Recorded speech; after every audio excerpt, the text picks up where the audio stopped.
Like I said, today we're going to be doing training. We are supposed to be handling a number of topics. The first session is supposed to cover questions of ethical leadership. We'll be looking at your personality. We'll be looking at your temperament. We'll be looking at how that impacts on leadership. And then we shall have a conversation about values. So then we'll embark on the question of constitutionalism. We'll have a conversation about that.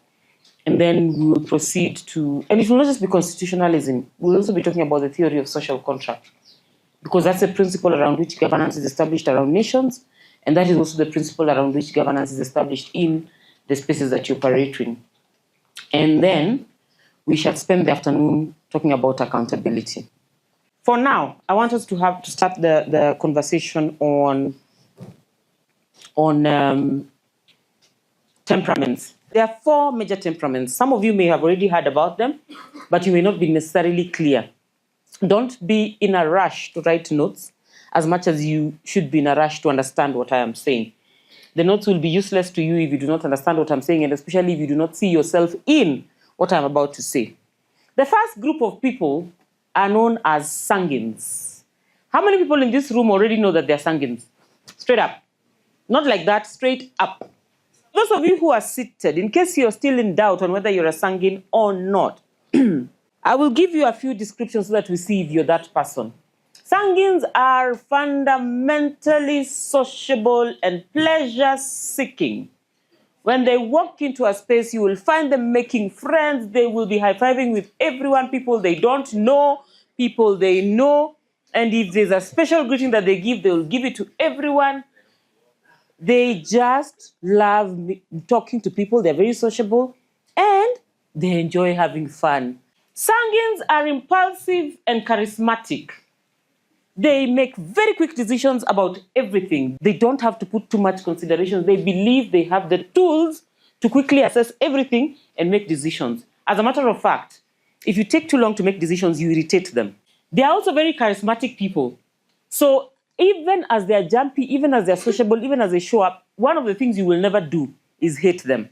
They're usually quite creative, and they spend a lot of time daydreaming. When they're not making noise and talking, they daydream.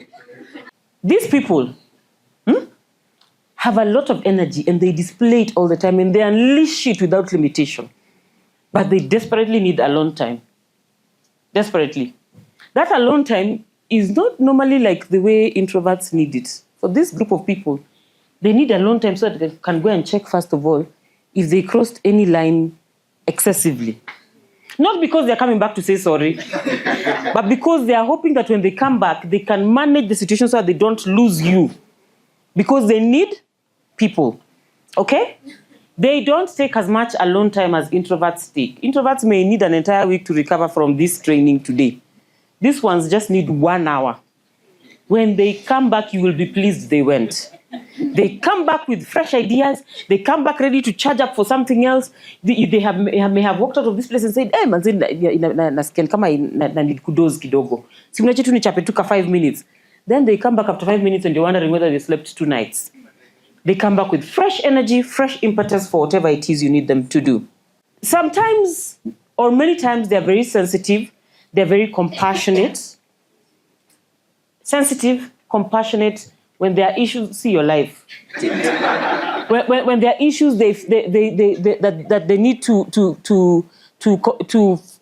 feel or commiserate with you about, they're very compassionate. And they are very romantic. Sanguines they generally struggle with following tasks all the way through. They are chronically late. This group struggles with completing assignments all the way. Okay? It is a weakness that this group has. When you're engaging with them as a leader or as a constituency, one of the things you must do is ensure that you capture their ideas when they show up, because there's a likelihood if you give them 10 minutes, a new idea will come. They tend to be forgetful and sometimes a little sarcastic. When they pursue a new hobby or a new idea, They lose interest as soon as it ceases to be engaging or fun. They are talkative and not shy. Do you see anyone here who's not talkative?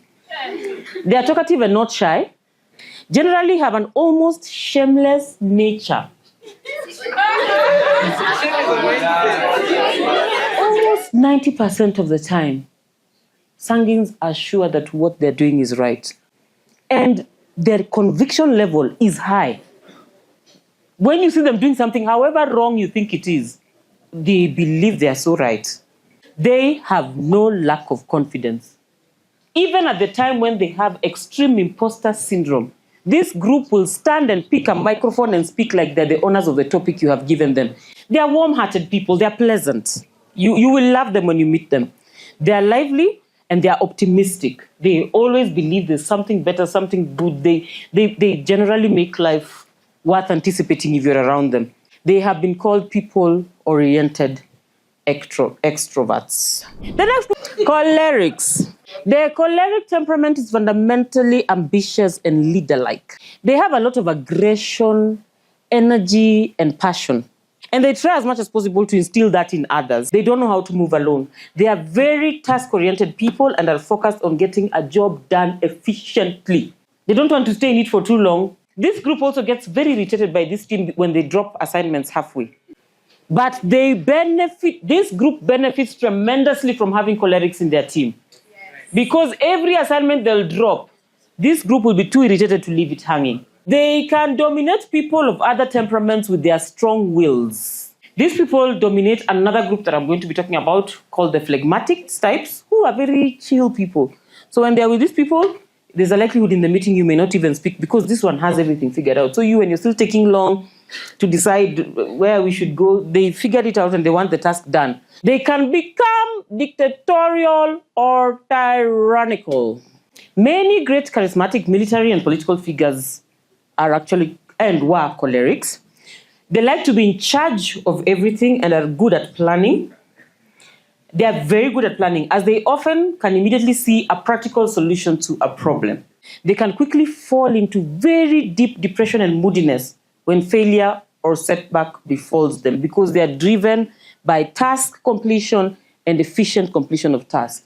If they work with too many sanguines and too many tasks are not completed, these people become very unhappy.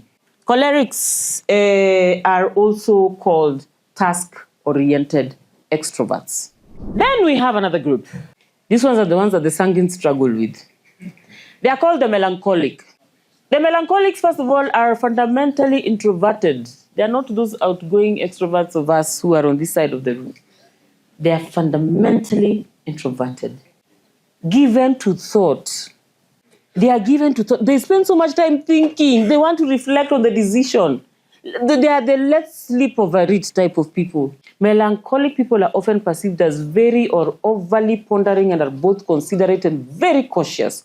They care about how you will feel about the decision they'll make. They'll care about how you feel about how they communicate. They'll care about how you'll feel about the words they use. By the time they're finishing caring about how they deliver it, the sanguine had already told you, talk up, kama uoni kama unezana. They can be highly creative in activities such as poetry, art, and inventions. Inventions because inventions cannot be created by people who are running up and down and not searching to see where something can grow from. Are sensitive to others at all times. Because of this, their sensitivity and their thoughtfulness, they can become preoccupied with the tragedy and cruelty in the world. Often they are perfectionists. I'm not saying there are no perfectionists here. I'm a perfectionist and I belong in the sanguine's corner. There's perfectionists here, but these ones are most of the times perfectionists because part of the reason why they take so long to ponder every decision is because they want to get it right. Their desire for perfection often results in a high degree of personal excellence. So most of them you'll find have achieved a lot in their lives or have efficiently achieved a lot in their lives, but also causes them to be highly conscientious and difficult to relate to. They are very difficult to please, I repeat. They are self-reliant and independent. These people, even if they're your siblings, you will find that they rarely come to you for anything. Even when they have problems, these people will prefer to sit down and figure it out themselves, and they ponder over them. They prefer to do things themselves in order to meet their own standards. So even as you're asking how you can help them, If they do not give you permission to do a certain part of the assignment, do not force them. One negative part of being a melancholic is that they can get so involved in what they're doing, they forget to think of other issues. Their caution enables them to prevent problems that more impulsive sanguines run into. But it can also cause them to procrastinate and remain in the planning stage of a project for very long periods of time. So this group requires cholerics to give them a slap on the bum so that they move. This group requires sanguines who can make them start feeling like, oh my God, there are too many things to do. Melancholics prefer to avoid much attention and prefer to remain in the background. They prefer to avoid too much attention. They prefer to remain in the background. They do, however, desire to be recognized for everything they did. Okay? These people may not necessarily want to be on the front lines. In fact, if you call them, they will not even come and make a speech. But when you're making that vote of thanks, you better mention them. If you don't mention them, in fact, you're the worst leader in town. The day they get a chance to vote you out, they will remove you. And you'll be wondering, I have convinced them. My manifesto is good. Why are they not voting for me?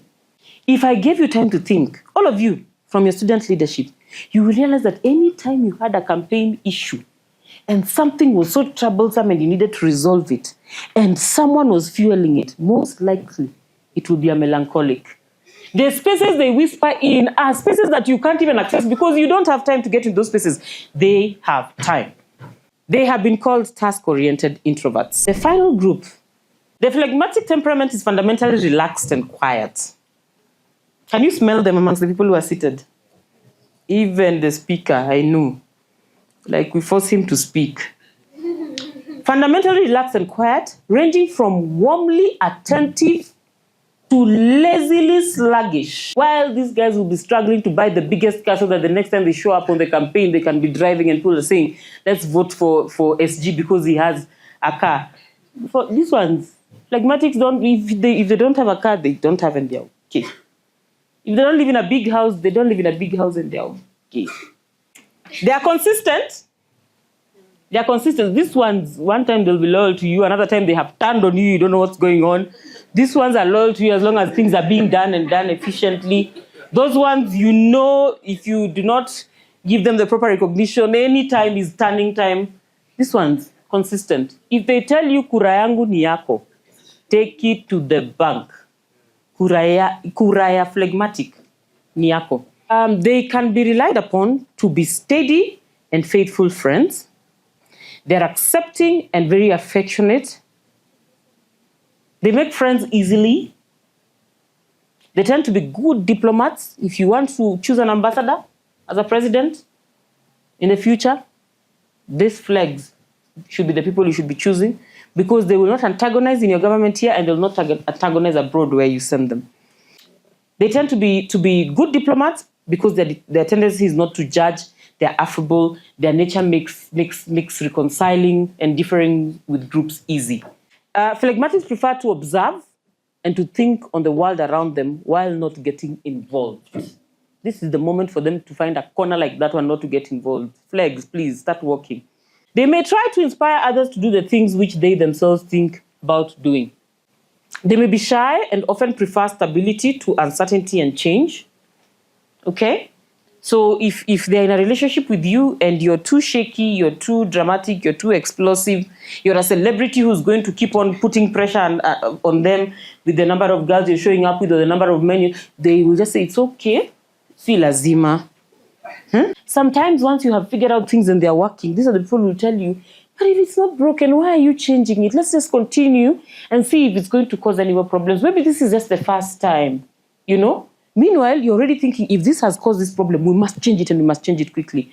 They would prefer to keep the status quo. So their fear of change and their fear of work can make them susceptible to stagnation or laziness or even stubbornness. They are consistent, they are relaxed, they are calm, they are rational, they are curious, they will observe things about you that you don't even know about yourself. Take some time to sit down with them and ask them, what do you think of my leadership style? They are very good administrators. They can also be passive-aggressive. These ones, They can also be passive-aggressive. As a matter of fact, these people in your campaign, they may never talk, and they may be the reason that nobody ever votes for you. Just because every time they come to your meeting, they come to the front of your meeting. I don't know if all of you can see me. They come to the front of your meeting, and then they sit down, and they slouch like this and cross their legs. You will be busy campaigning and thinking that this sitting posture by them is not having an effect on your campaign. Then you will realize that this sitting posture was a message to their club that there's nothing this person is saying. We may as well be asleep. If you don't pick it up and find a way to engage them and activate them in that campaign, the group that they're trying to communicate to will get their message loud and clear. Before we went for the break, our pro-choleric, remind me your name, James, was asking me whether I am familiar with something that is called the Myers-Briggs type indicator. Ish. Why am I tearing the flip chart? Okay? Myers-Briggs type indicator has some 8 mechanisms through which you will be classified, and it will help you determine where you belong in this conversation. I want us to do a very quick process. It will be quicker than the process we did before the break. All right? We will first start from where you were. So can I have the sanguines back where they were? Can I have the cholerics back where they were? Can I have the melancholics back where they were? And the flags, if you feel like today, go back to your corner. You will realize that the way the room is arranged, it already looks like most of the introverts are on that side and most of the extroverts are on this side. But you may have noticed something happening with... Why are you turning? You see the flag? Your name? Hope. Hope. You may have noticed something happening with Hope. She says when she's with familiar people, there's an extroverted animal that shows up, right? But what am I talking about when I talk about extroversion and introversion? The dichotomy between extroversion and introversion in temperaments relates to how you energize. When I say how you energize, I mean how you recharge yourself. Okay? When you're tired of the world, when you're tired of doing things, how do you reinvent the energy that you had? Okay? For extroverts, it happens mostly by interacting with other people. So when an extrovert is amechoka na maisha, amechoka na kila kitu, you will find them saying, I called my friends and asked them that we go and hang out. So the only difference is some will say we went and hung out at the bar, some will say we went and played pool, others will say we look for a garden to go and chill, others will say we found a fine dining place to sip some champagne and have a conversation. But basically they will sit with other people because they collect energy from each other. Introverts, on the other hand, energized by internal concepts, thoughts, and ideas. Introverts, when you exhaust them, they want to go home. They want to leave the office. They don't want to go to the club. They don't want to go to a restaurant. You call them, you will beg them. Imagine, honestly, I've not even seen you for 3 weeks. Hope will tell you, I'm going home. Extroverts, they might be more hands-on with lots of contact with the staff. If you allow them to lead a team, they are likely to encourage everyone to get things done. So if this person rises to the top of your organization, you should be very happy, because they will constantly be able to get up and go and check on people and motivate them to get things done. And they will have the real temperature of the organization. Introverts, they're hermits. They like digging into that hole and hiding in there as much as they can. They will spend a lot of time digging themselves into business data, ideas, the reports that were written by the melancholics who have had some time to reflect. Now, are there people amongst these people on this side of the room who feel like they're introverts? Now, have you already noted that the original classifications that we worked with are very accurate in terms of cornering the extroverts on one side and cornering the introverts on another side? Good. Having done that, can I now see all the introverts collapse? Wait, introverts? Collapse to that side. The second level is sensing and intuition. Sensing and intuition relates to how a person processes information. A sensing person seeks out and reads facts. So they'll be researching to find the facts. If you tell them something, they'll be asking you where's the evidence. They might collect and assess data and information in a practical and straightforward way. Intuitive people, on the other hand, they approach problem solving by interpreting patterns and delving into the meanings behind data. A sensing leader might collect and assess data and information in a practical and straightforward way, while the intuitive leader might look at the same data and see possibilities that might not be apparent on the surface. The decision-making process is an important part of a leader's role, and therefore, whether they are thinkers or feelers is a very critical part of that conversation. Thinking and feeling dichotomy relates to how a person makes decisions, okay? Logical analysis is the cornerstone of a thinking leader. Logical analysis. Does it make sense? Let's do it. If it doesn't make sense, washana nae. Feelers, on the other side, are guided more by a concern for the impact on others. At the forefront of a feeler's mind is how his decision will affect other people in the team. We have judging versus perceiving. Judging and perceiving personality styles relate to how a person prefers to interact. The judging temperament is characteristic of an orderly leader. The perceiving temperament is the characteristic of a more flexible leadership style. Tunaweza fanya leo ama pia kesho tu ni sawa. Judges are generally more comfortable with tasks related to time management and organizing. In the contrast, the perceivers tend to be more spontaneous and flexible with managing time. When we went for lunch, I said that we normally pick ourselves as we are choosing. The assignment is to understand that once you're in there, there's a process that you're trying to achieve. The process that you're trying to achieve is to execute a social contract. That's the assignment you're trying to achieve. And how you execute a social contract would be determined by, the thinkers who you choose to follow concerning this subject. All right? Different thinkers have taught different things, and different makers of constitutions have either gone with one thinking or combined several thinkings to develop constitutions for different species. Whether it is a chama, whether it is a country, or it is a church, or it is a company, or whatever it is. So basically, social contract is a philosophical concept that explains the origin of political authority and the legitimacy of state or leadership. Okay? So it basically defines how people come to organize as groups and elevate leadership. What is this that causes us to decide that we need a student leadership in JKUAT? What is this that causes us to think that we need a student leadership in African Nazarene University? That thing that causes us to think like that, according to certain thinkers, is the fact that we know that in nature, as an individual, one of the things that happens to you is that you constantly live in either fear or competition with the next individual, right?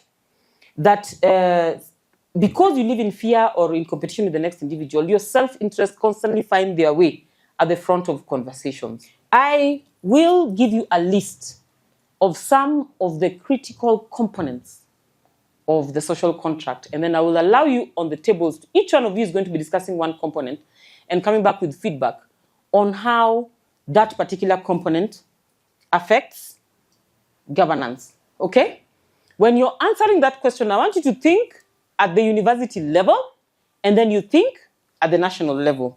Because for me, my assignment in this session is to get you to connect how constitutionalism, or for now I'm calling it a system, but how a system and constitutionalism and applying the rules that have been set up for a system help to deliver good governance and leadership for a space. We are going to write them on my chart here. Table Kimberly, you're discussing people and the importance of people in social contract. Table Jeremiah, you are discussing constitution and laws and the importance of that in social contract. Gladys, you're discussing constitutionalism and making systems that have been created to serve as a jurisdiction work. Table Daniel, you're discussing the rule of law. Jeroboam, elections, universal suffrage, and the importance of that in a social contract. And finally, Mr. Speaker, Peter, accountability. Okay? So all of you are taking 10 minutes.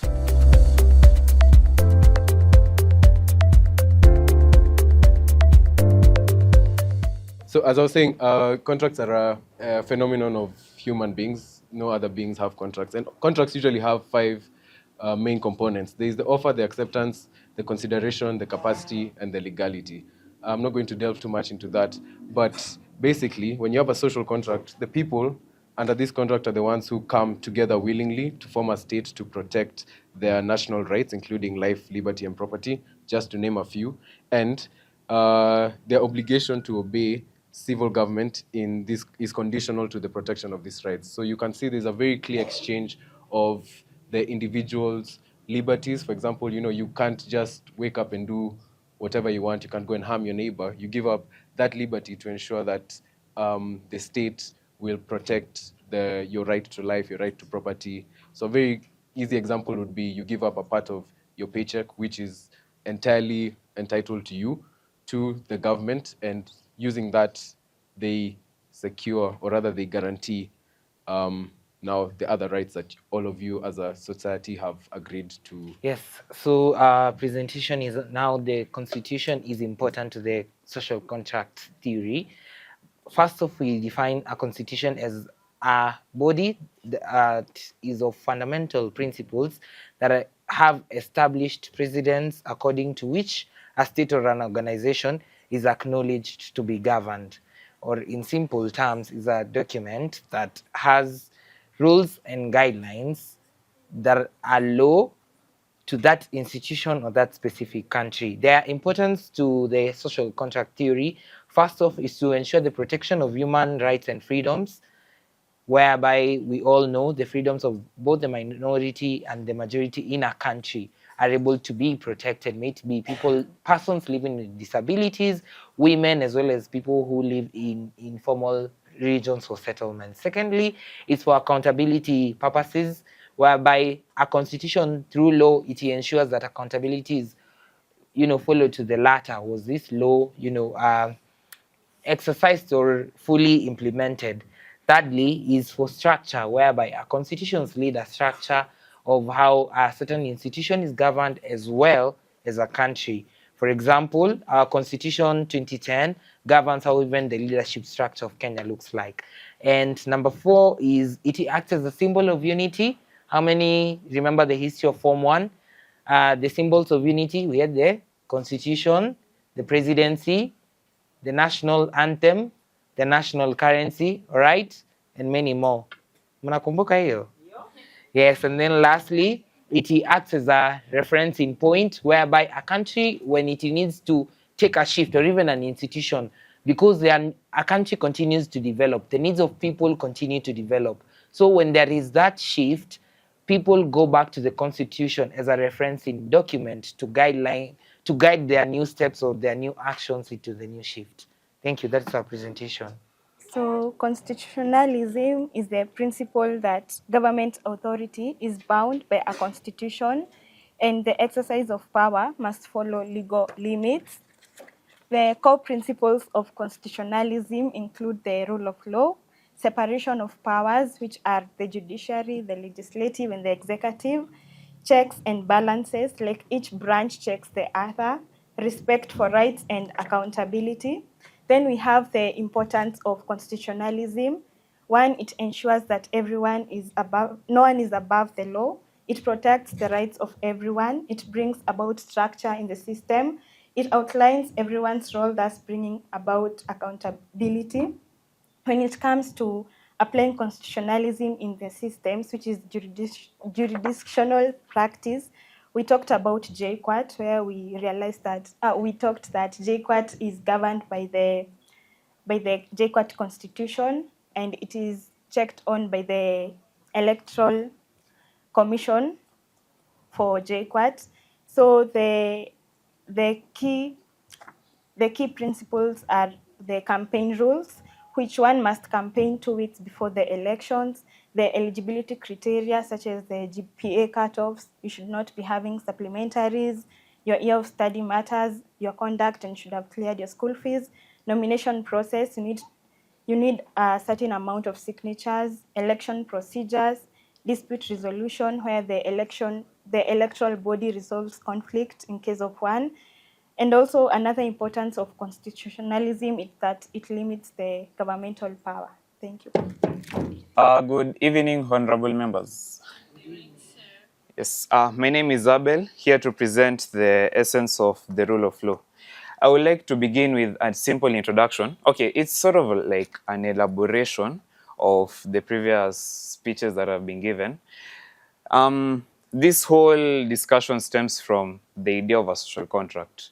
A social contract, since the idea of a social contract is, for us humans, each of us has their own needs. Each person needs food, each person needs shelter, clothing. Some people like cars, some people like whichever interest you have. Each of us has their own. However, we cannot all make them, okay, sorry, I'll just mix English and Kiswahili. Si kila mtu anaweza jitengenezea kila kitu anataka. Si kila mtu anaweza you can't make all of the things that you need. To curb that challenge, we need to design systems that can efficiently meet the needs that every one of us has. Each person needs food, but not every one of us makes food.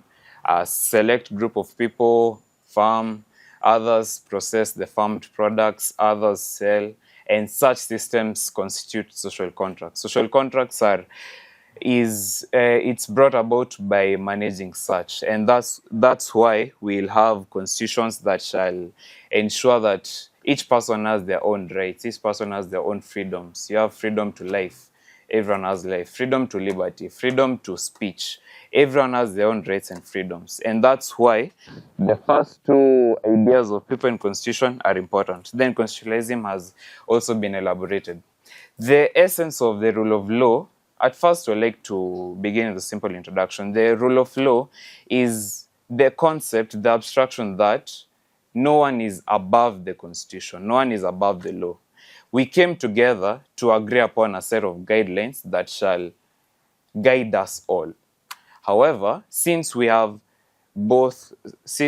mtu ameagree that this is a constitution that shall guide us, no one is entitled to break the law, since all of us have agreed that this is the law that shall guide us. We have all agreed that everyone shall respect each other's privacy. We have agreed upon that. However, it's unconstitutional for one of us to violate the privacy of another person. That's the idea of the rule of law. No one should violate the law that everyone has agreed upon.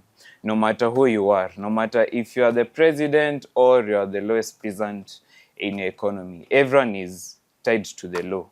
The reason being, everyone agreed upon the law, and it binds everyone that has agreed upon the law.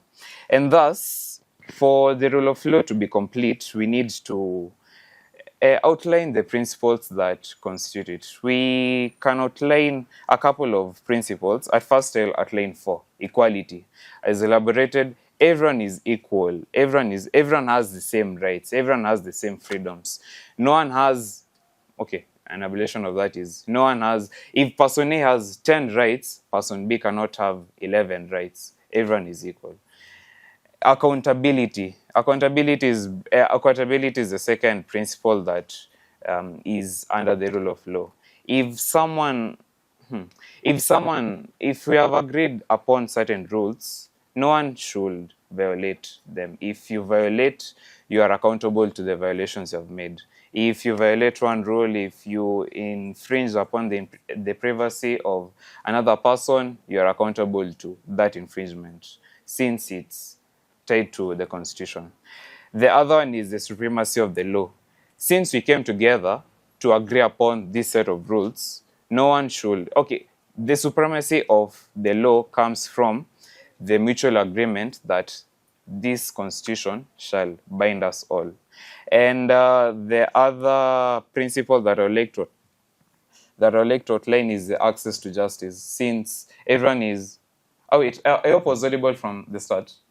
Okay, nice. Okay. Yes, and the last principle that I like to outline is the access to justice. Since everyone has agreed upon, this one is just, it's fairly repetition. Since everyone has agreed upon these rules, everyone, okay, for the people who don't have power, okay, for example, the rule of law ties the president, okay, sorry. The rule of law ties the president and ties the lowest person. Both should agree, both should abide with the law. If the lowest person, if the person without power is tied to the law, the person with power should still have, should still abide with the law. And to outline, okay. Yes, I would like to elaborate on the importance of the rule of law. And I will just simply paint a picture of how the world will look like without the rule of law. Without the rule of law, we'll have a country, a university where people with power abuse the power that they have to infringe upon the constitution that is present. We'll have a place where the constitution that should govern all the people's affairs isn't respected. If the constitution of Kenya wasn't abided to by everyone, then no one would respect the law, since it doesn't tie any group of people to it. And the last thing that would come up is no one will be accountable. Since everyone should abide with the law, with the rule of law, no one respects it, then no one will be accountable to all the infringements that will be made upon such. And also there wouldn't be respect for such legal systems. Yes, that's the importance of the rule of law. Yes. Okay, hi everyone. Before you is Odembo Jerobo. I'm here to present about election.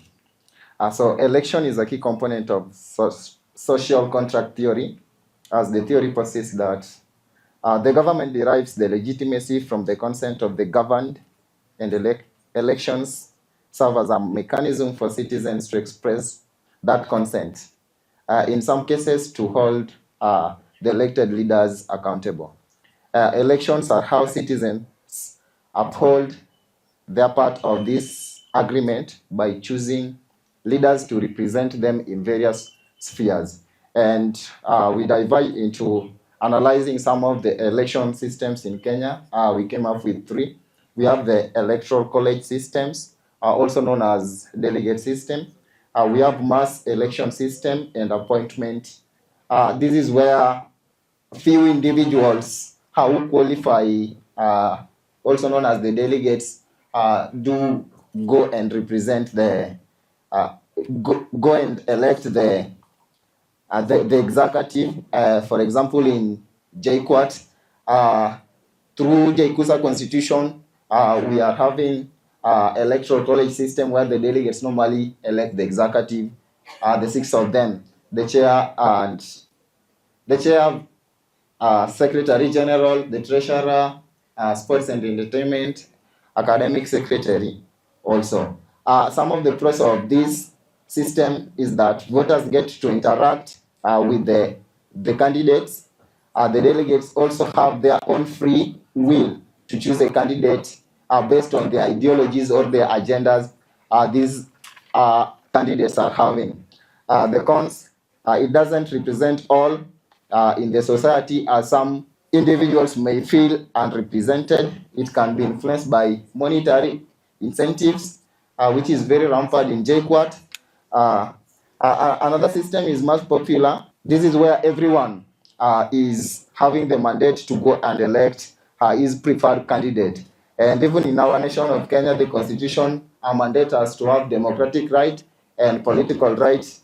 The free will to choose the leader whom you choose is the right. The con, everyone is engaged and interact with the leaders, and they get to identify competent and eligible leader to represent them. The con is that there is the issue of mob psychology, as many individuals tend to vote based on wave. Hapa ndio utapata watu wa Murima wanasema usiguze Murima, huyo ni mtu wetu. some of the crucial importance of the election in our society. We have elections serves both individuals and masses as both feel represented. Election ensures accountability, where the Constitution of Kenya, the way Brother Abel is saying, no one is above the rule of law. In case the citizens feel that there is a candidate or a politician or a leader who is incompetent in office, there is constitution and the citizen can actively get involved during impeachment. We even experienced the impeachment of the deputy president, Rigiji. Election also ensures expression of consent, as elections allow citizens to explicitly express their consent to be governed by choosing their leaders. It also ensures participation and representation, as election ensures that citizens have a voice in the political process. This promotes participation, which is a duty under the social contract. It also ensures peaceful transition of power, as in Kenya we do have regular election after every 5 years, and it is always free and fair. As the Constitution of Kenya, we have the body in charge of election process, that is the IEBC, which do consist of 7 members appointed by the president and being approved by the parliament. The IBC are expected to be independent and transparent in the ways they do conduct elections in Kenya. However, most citizens do question, are they independent? That's why even the recent elected commissioners, there is a lot of questions arising. I think I rest my case at that yet. So what accountability basically means is this is the idea that government and public officials derive their authority from the people and therefore must answer to the people for how they use that power. So when it comes to the topic of accountability, we often mistake it to responsibility, or we tend to use responsibility and accountability together, yet we do not get to know the full difference of these two words. We distinguished responsibility and accountability. Therefore, responsibility means this is the duty or obligation to perform or complete a task. So responsibility is basically task-oriented. And for accountability, this is the willingness to take the responsibility of the tasks that you're given. So basically what this means is that accountability is result-oriented. We came and defined and established the various types of accountability. We have political accountability, legal accountability, administrative accountability, financial accountability, social and ethical accountability. In regards to the context of the question in frame, so we defined accountability and put it in the university context, which means that administrators, faculty, and students are all accountable for managing resources, delivering high-quality teaching, and adhering to academic integrity, respectively. Therefore, accountability in universities ensures trust, continuous improvement, and alignment with the institution's missions and values. In the international context, what does accountability mean to us? Accountability involves adherence to global standards, norms, and agreements by universities and educational institutions. So the importance that accountability brings to the society include maintaining trust and ethical governance. It enables citizen participation and oversight. It also ensures government responsiveness and transparency. It also empowers marginalized groups and promotes equity. And finally, it supports the legitimacy and effectiveness of public authority. Accountability, therefore, involves both answerability and enforcement, creating a system where citizens actively participate in governance just beyond elections. Therefore, accountability is crucial to the social contract because it ensures that public officials and institutions are answerable to citizens for their actions and decisions, fostering transparency, responsibility, and trust between the state and the society. So, therefore, when accountability fails, we see such activities such as the Gen Z protests and others actively progressing in our societies. So, what accountability empowers citizens to do is that we, the citizens, who are the electorate, have a right to summon leaders to answer to questions. And the elected also have the right to be responsible for what the actions that they do. You cannot get accountability from someone who lacks personal integrity. So if people have demonstrated to you that in their personal space they lack integrity, don't give them the power to come and rule over you. Because you'll only give them a bigger space to exercise their lack of integrity, which manifests in the form of lack of accountability. A volunteer on your table. I will have the volunteer answer the question on behalf of the group. So I hope you have not discussed with him. And then I'll have the group rating their response. The volunteer, the one holding the card, is the one who's answering the question. Then the rest of you rate their response. And the question is, do the responses that they give align with the UTU principles? Hello everyone. The question is, define accountability in your own words. Taking responsibility through actions. Taking responsibility through actions. So for him, if he's implementing programs, he's taking responsibility through actions. And then he's going to come into office and establish for you SHIFSHA, establish for you housing levy, establish for you I don't know what, things that you don't like, and you tell him you don't like them, and he's taking responsibility through action. He continues to establish them. This is John again. And the question is, if you could organize a campus-wide event that encourages students to speak up about transparency and leadership, what would it look like? For me, if I could organize an event like this, I will have what we call comrade barazas, where we bring the comrades into a baraza and they account for anything that they feel it's not transparent to whatever resources I was given and whatever work it has been done, and account on how the resources were used, and they can speak up what they see that was not utilized accordingly. Group, does that align with the values of transparency that we have been discussing in our conversation today? I also say yes, because it is said that they'll organize corporate barazas. And for corporate barazas to happen, it has to happen in an open place where everyone can easily access and people can see what's going on. And that's one of the key pillars of transparency, openness, being able to see how a process is conducted and being able to account for it. And also having engaging like the corporates themselves.